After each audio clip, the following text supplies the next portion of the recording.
Parábola dos dois servos.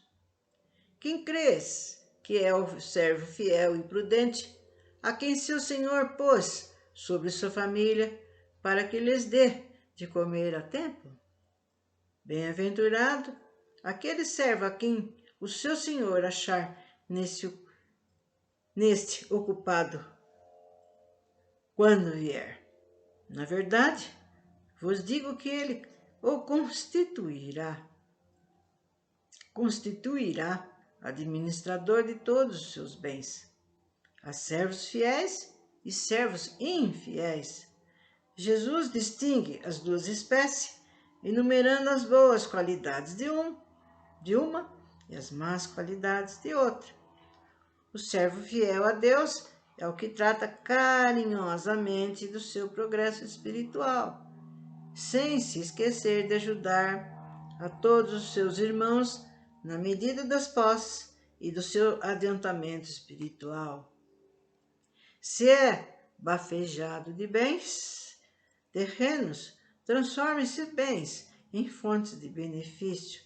Se é um possuidor de grande inteligência, coloca a serviço de iluminação e instrução de seus irmãos menos evoluídos, sabendo que o seu corpo e sua alma, seus patrimônios divinos, cuida carinhosamente do corpo, não deixando que ele se arruine pelos vícios, nem pelos desregramentos, cuida da sua alma, livrando-a das imperfeições, das más paixões, do mal, da ignorância, dedicando-se ao estudo e à prática das leis divinas. Como médium, faz de sua mediunidade um sacerdócio, usando-a amorosamente a favor de todos que lhe batem as portas, sem jamais esperar o agradecimento sequer.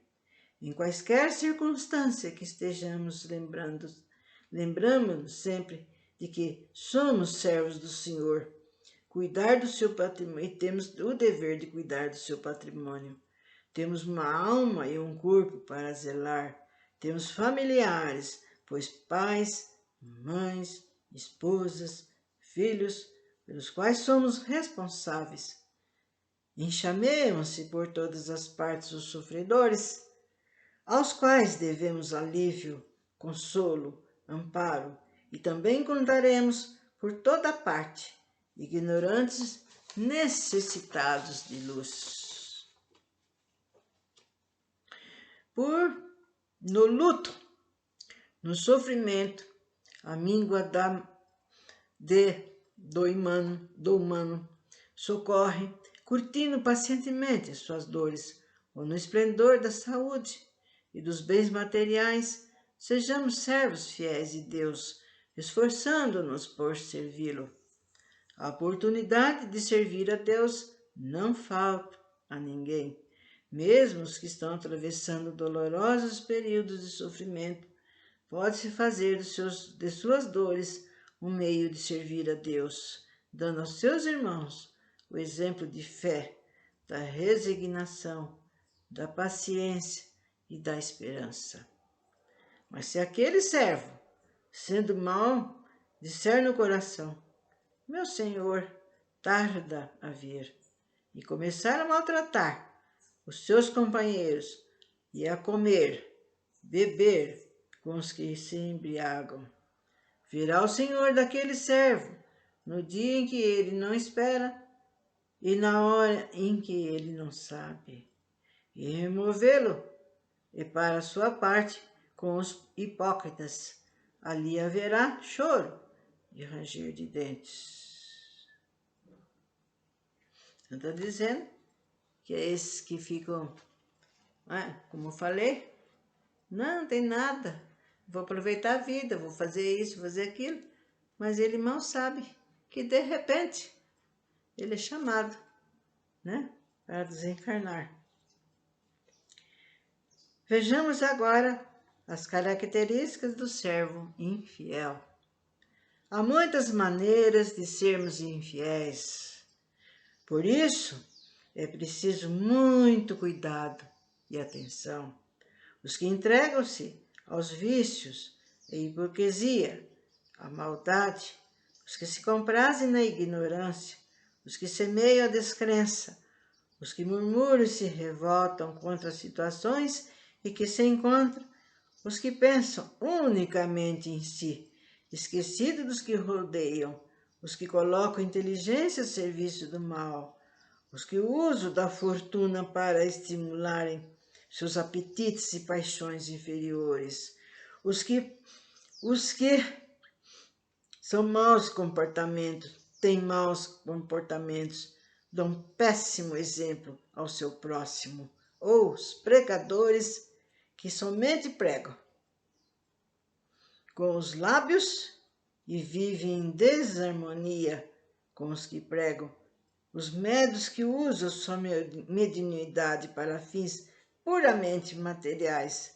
Todos esses são servos infiéis.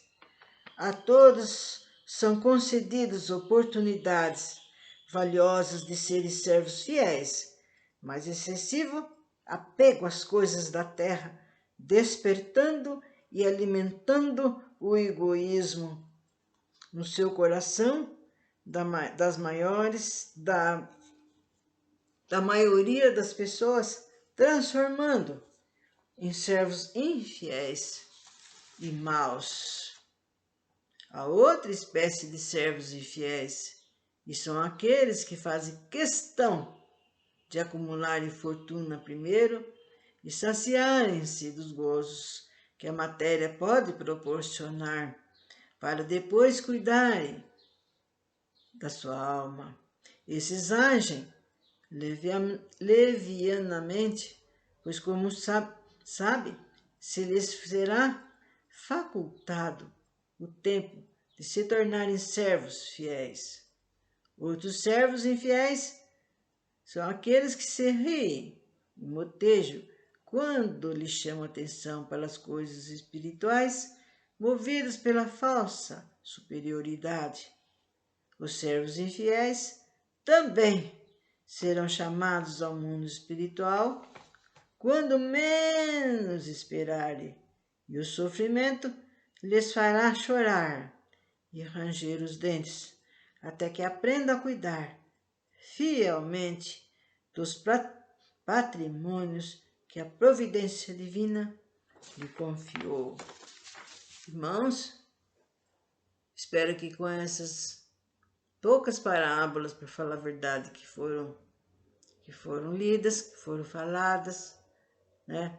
Há aquelas que nós também já conhecemos, já ouvimos, e que elas tenham trazido algum conhecimento, que elas tenham satisfeito ao coração de todos nós, que é isso que nós precisamos, de uma bússola, né, a seguir, para que nós não nos percamos nas coisas, porque aí então torna-se difícil, né? Então, depois nós passaremos para outros conhecimentos, porque existem muitas coisas ainda a ser ditas.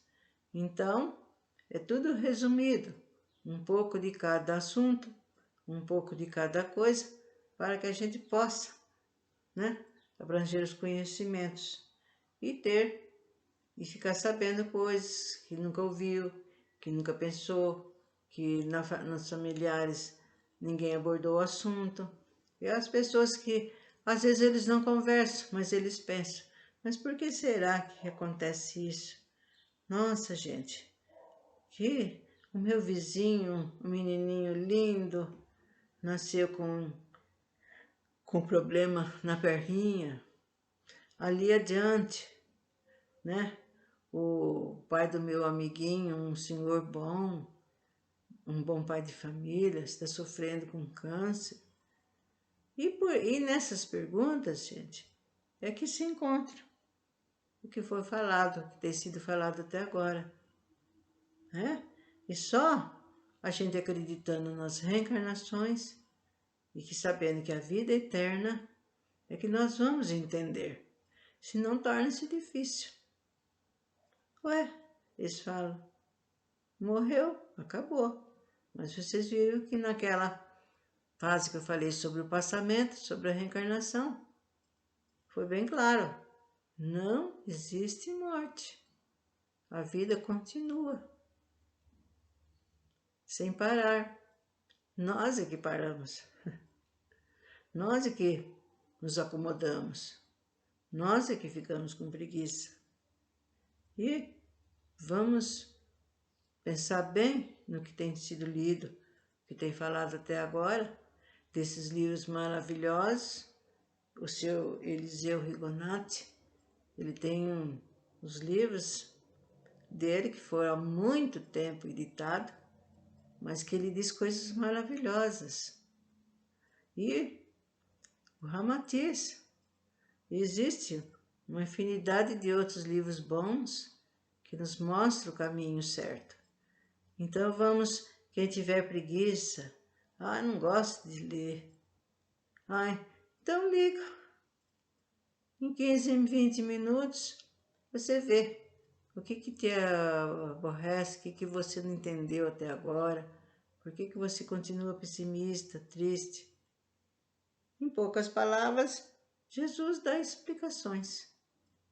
Então, gente, mais uma vez, eu desejo que Jesus nos abençoe a todos, né?